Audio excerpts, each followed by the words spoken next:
Kapoy na ni. Nanonood ko ba ng Kalingap? Hirap. Bira. Pag nagaling ko sa ano. Sa kwan mo. Sa isa. Alam mo ang Kalingap ano? Charity vlogger.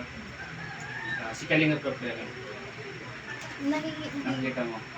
Siya yung isa sa mga sikat na vlogger dito sa Bicol, sa Daig. Kaya siya sa pagtulong. Marami siyang natulungan ng mga kabataan katulad mo. Marami siyang kabahayan. Alam mo, kung sakaling itong vlog natin, kasi gusto mong hingin ng tulong sa karoon mo dahil stroke at gusto mong matulungan ka. Ano yung tulong na yun? Gusto mong hingin ng tulong kay Kalingap Rab? Alin ba wala? Pagka ano ko sa kanila, pag sa pag-aaral ko. Sa pag-aaral, Sa pamilya. sa pamilya. Bakit naluluha si Joy? Ano yan? Bakit parang naluluha? Mayroon ka bang pinag-uubutan? Ano bang, saan ba ka nanggaling yung luha mo?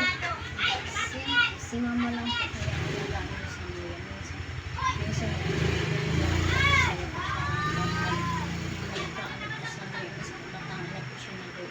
para lang po may magaling naman po ako kakaaga tapos po nakakanin.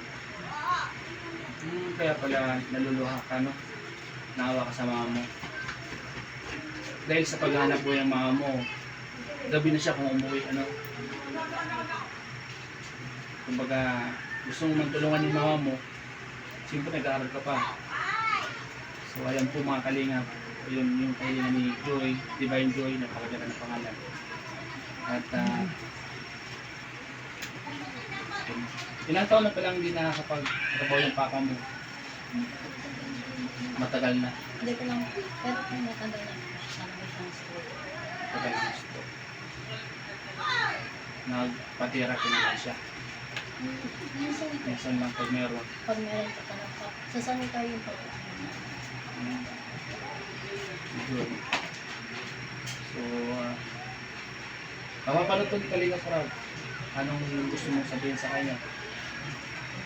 sana po matulungan nito kami makakatulong sa hirap. Sana po matulungan nito kami makapag-aral pag makapagtapos. Ayan. Kasi ito bago ko to i-upload sa channel ko.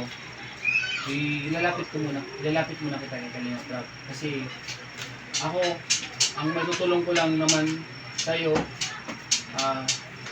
hindi naman sapat yung may tutulong ko, pero pag sa Kalingap Rab, lahat ng willing tulong, may tulong sa inyo.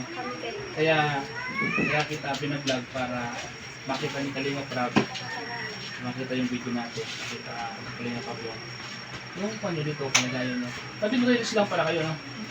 Paano yan pag pinalis na dito? Di ba papaalisin na? O, saan na kayo lilipat?